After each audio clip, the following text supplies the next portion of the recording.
शेतकऱ्यांच्या पीक नुकसान भरपाई सर्वेक्षणास मान्यता द्या। काँग्रेस जिल्हाध्यक्षांचे जिल्हा कचेरी समोर अन्नत्याग सत्याग्रह आंदोलन। अकोला जिल्ह्यामध्ये 2024च्या पावसाळ्यामध्ये सततच्या पावसामुळे जिल्ह्यामध्ये जवळपास 5 लाख एकर शेतीचे नुकसान झाले आहे। सोयाबीनच्या झाडाला शेंगा नाहीत, तसेच कपाशीच्या पिकांची वाढ झाली नाही। शेतांमध्ये पाणी साचल्यामुळे पिके जळालीत। याबाबत काँग्रेस पक्षाने आवाज उठवत तेल्लारा तहसील व बाळापूर तहसील येथे मोठे मोर्चे काढून आंदोलने व निवेदने दिलीत।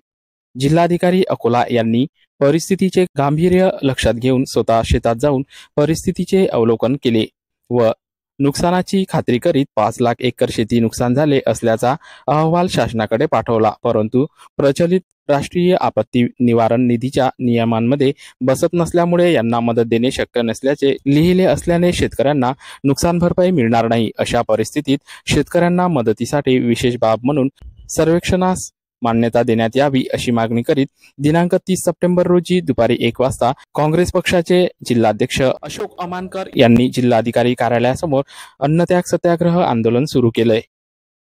अकोला जिल्ह्यामध्ये सततच्या पावसामुळे सोयाबीन पिकाला शेंगा नाहीत। गावाचे गावं, शेताचे शेत शेंगा नसल्याचं प्रमाण आहे। त्या शेतामध्ये शून्य उत्पन्न होणार आहे। तसेच कपाशीचे झाडं सततच्या पावसामुळे एकतर त्यांची वाढच झाली नाही किंवा शेतात पाणी साचल्यामुळे ते पिके जळाले।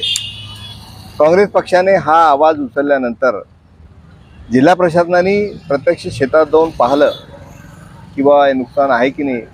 जेव्हा त्यांची नुकसानाची खात्री झाली तेव्हा त्यांनी कलेक्टिव्हली जिल्ह्याचा रिपोर्ट पाठवला की 5 लाख एकर शेती या जिल्ह्यातील नुकसानग्रस्त आहे आणि NDRFच्या कुठल्याच नॉर्ममध्ये ते बसत नाही।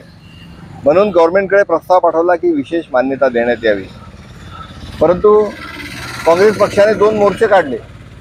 एक तेल्लाऱ्याला काढला, बाळापूरला काढला, विविध तहसीलला निवेदनं दिले, लोकांनी दिले, परंतु सरकार काही ऐकत नसल्यामुळे शेवटचा उपाय म्हणून आमरण अन्नत्याग सत्याग्रहाचा निर्णय मी अशोक अमानकर, अध्यक्ष काँग्रेस कमिटी यांनी घेतला आहे।